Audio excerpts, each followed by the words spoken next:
안녕하세요. 부동산에 관한 한 여러분의 베프가 되고 싶은 공인중개사 김혜지입니다. 네, 오늘은 미등기 아파트 전세 계약 하실 때 그 필수 체크사항이 뭘까 한번 얘기를 해보려고 합니다. 얼마 전에 아는 분이 전화가 와서 이제 따님이 첫 입주한 아파트 전세 계약을 하게 됐는데 너무 불안하시다는 거죠. 그래서 어떤 점을 유의해야 되는지 저보고 체크를 해달라고 해서 이런 분들이 많겠구나 생각이 들어서 영상을 만들어 안내를 해드려야 되겠다 생각을 하고 영상을 시작을 했습니다. 전세금이 워낙 큰 돈이고 또 깡통 전세 이런 말들이 워낙 많기 때문에 전세 계약 자체가 벌써 불안감을 좀 유발하는데 거기다가 등기가 안 된 아파트를 들어가시려고 하면 얼마나 불안감이 크시겠어요. 그러니까 저랑 같이 오늘 공부를 해보시면 너무 불안해할 필요 없이 이렇게 체크하면 되겠구나 하고 방향이 좀 잡히실 거예요. 같이 한번 공부를 해보세요.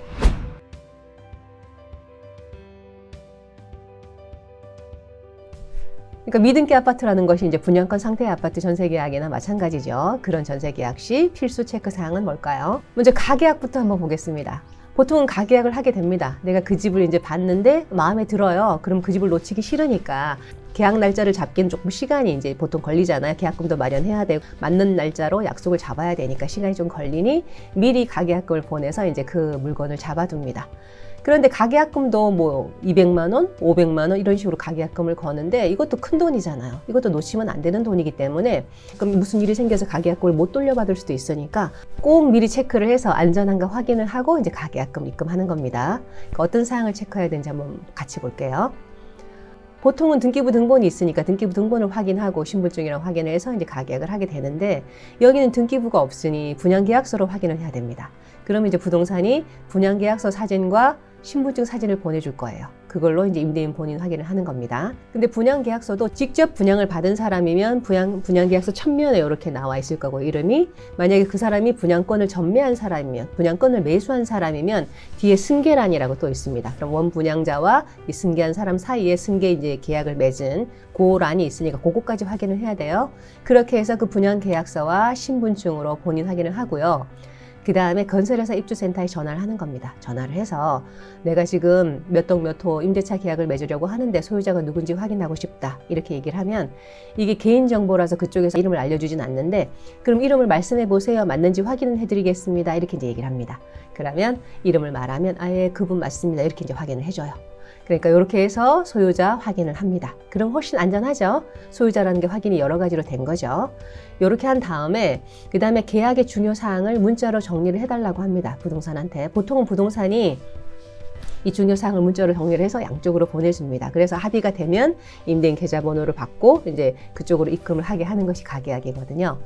계약의 중요 사항이라는 것은 이제 계약금 얼마를 주겠다, 또 뭐 잔금은 얼마로 하겠다, 만약에 중도금이 있다면 뭐 중도금 얼마로 하겠다, 또 잔금 이른 날짜는 언제로 하겠다, 입주 날짜는 또 그 외에 또 사항들이 있잖아요. 뭐 에어컨 뭐 어떻게 해주기로 한다, 아니면 뭐 입주 청소를 해주기로 한다, 이렇게 서로 합의한 사항이 있으면 그 합의한 사항까지 문자로 정리를 해서 이렇게 하나로 만들어서 보내달라고 하는 겁니다. 보통은 부동산이 해줄 건데 만약에 안 해주신다면 그렇게 정리해서 문자를 하나 보내주세요. 이렇게 이제 요구를 하는 겁니다. 그렇게 해서 그 문자로 정리한 사항을 보고 양측이 합의가 되면 그다음에 이제 가계약금을 그 임대인 계좌, 아까 그 소유자 확인한 그 사람 이름의 계좌로 입금을 해주는 겁니다. 이해하셨죠? 이렇게 하면 이제 가계약도 안전하게 했다고 할 수 있어요. 그 다음 이제 계약일이 다가옵니다. 계약일이 다가오면 먼저 부동산에게 그쪽 주인분의 납세증명서를 좀 발급받아 달라 이렇게 부탁을 하라고 하세요. 제가 납세증명서를 확인하고 싶습니다 라고 하면 이제 부동산이 그쪽 편에 연락을 해서 납세증명서를 받아서 가지고 오게 할 겁니다. 지금까지는 이게 이제 의무사항이 아니었고 이래서 주인들이 납세증명서 달라고 하면 막 기분 나빠하셨어요. 기분 나빠하고 발급 안 해주려고 했었거든요. 하지만 이번에 정부에서 이제 임대차 개선안을 발표를 했고 내년에 개정이 될 거예요. 그래서 집주인들이 이제 납세증명서를 보여주는 것을 당연하게 생각하고 아마 보여줄 겁니다. 그러니까 납세증명서 계약일에 보여주세요 이렇게 미리 요구를 하시면 이제 미리 발급받아서 가지고 올 거예요. 그렇게 부탁을 미리 해놓고 이제 계약일에 가죠.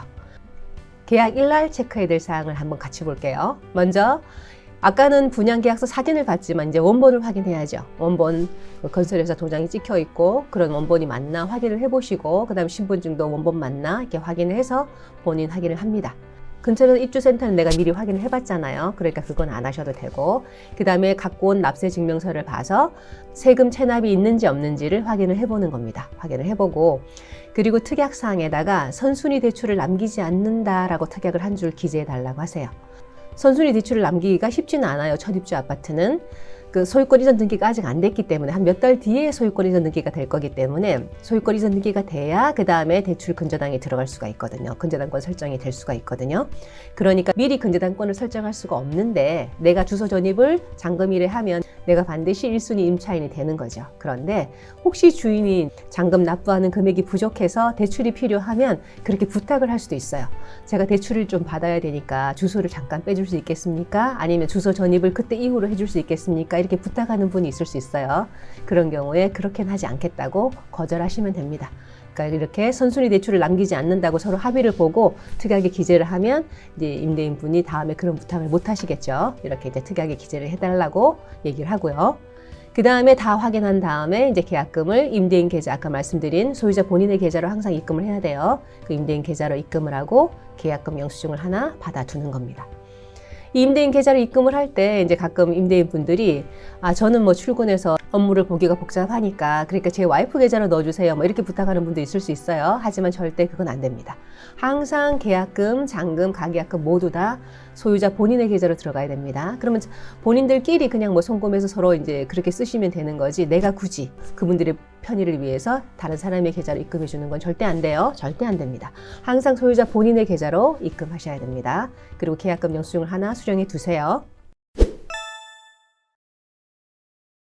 그리고 만약에 내가 전세 대출을 받을 계획이라면 특약에다 한 줄을 더 넣어달라고 하는 겁니다. 임대인은 전세 대출에 협조하기로 한다. 이렇게 넣어달라고 하세요. 그럼 보통 어떤 은행은 이제 이걸 요구하지 않는데 또 어떤 은행들은 이 특약이 들어가기를 원하는 은행들이 있어요. 그러니까 이 특약을 미리 기대해 달라고 하고 계약서에 확정일자를 받아두는 겁니다. 이 확정일자라는 것은 전세 대출을 받을 필요가 없으면 굳이 미리 받을 필요가 없어요. 확정일자의 효력은 잔금을 다 납입을 하고 그 다음에 주소를 전입을 해야 그 다음날 0시부터 같이 대항력과 우선 변제권이 생기는 거거든요. 그러니까 확정일자의 효력도 그때 생기는 거예요. 내가 지금 미리 계약서에 확정일자를 받아둔다고 해서 그날부터 효력이 생기는 게 아니란 말이죠. 그런데 이 전세 대출을 받으려면 은행에서는 확정일자를 받은 계약서를 요구합니다. 아는 사람끼리 계약서를 대충 작성해서 전세 대출을 받으려고 하는 그런 이제 사기로 받으려고 하는 그런 사람도 가끔 있기 때문에 부동산이 끼지 않고 확정일자를 받지 않은 그런 계약서는 인정을 안 해주려고 합니다. 은행들이. 그러니까 전세 대출을 받기 위해서는 계약하는 날 계약서에 미리 확정일자를 받아서 그 확정일자 받은 계약서와 계약금 영수증을 은행에다 제출을 해야 됩니다. 아셨죠? 만약에 전세 대출 받을 계획이 아니면 확정일자를 너무 일찍 받을 필요가 없어요. 굳이. 잔금일에 그냥 같이 받으시면 됩니다. 그리고 이제 잔금일이 다가오네요. 잔금일이 다가오면 이제 잔금을 입금하기 전에 건설회사 입주센터에다가 소유자 변동이 없는지 다시 한번 확인을 하는 겁니다. 중간에 분양권 전매를 할 수가 있거든요. 분양권 전매를 해서 소유자가 이미 바뀌었을 수도 있어요. 만약에 나쁜 마음 먹고 하는 그런 사기치는 사람들이라면 전세 계약을 한 다음에 분양권을 전매를 해버리는 거죠. 그런 사람도 있을 수가 있으니까 혹시 모르니까 건설회사 입주센터에다가 소유자 변동 없나요? 라고 한 번 더 그 사람 이름을 말하면서 확인을 하는 겁니다.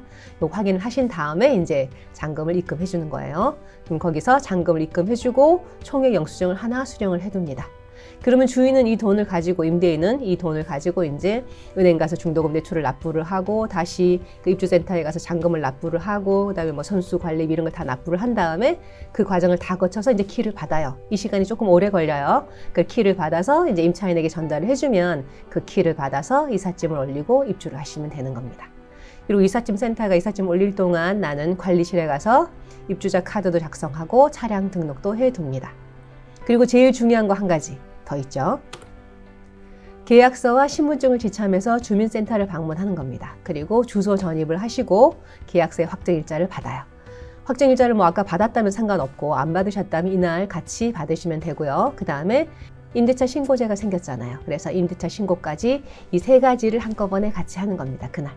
그러면 내가 주소 전입하고 확정일자를 오늘 받았잖아요. 예를 들어서 오늘 내가 1월 31일에 입주를 했다면 1월 30일에 이걸 받아두면 2월 1일 0시부터 나의 대항력과 우선 변제권이 발생을 하는 겁니다. 이사 당일날 복잡해요. 여러 가지 할 게 많아서 너무 정신이 없지만 반드시 주민센터로 가서 요 세 가지 주소 전입과 확정일자와 임대차 신고하는 것을 꼭 유념해 두셔야 됩니다. 이게 제일 중요한 겁니다. 네, 요렇게만 하시면 이제 미등기 상태, 분양가 상태의 아파트라도 전세 계약을 안전하게 하셨다고 볼 수 있어요. 그러니까 미등기 아파트 전세라고 막연한 불안감이 엄청 크셨을 텐데 이런 사항들 하나하나 이렇게 체크하시면서 잘 진행해서 내 전세금 안전하게 보호하시기 바랍니다. 네, 오늘 영상이 도움이 되셨다면 구독과 좋아요 부탁드리고요. 저는 다음에 또 다른 좋은 영상으로 찾아뵙겠습니다. 지금까지 여러분의 부동산 베프 공인중개사 김혜주였습니다. 감사합니다.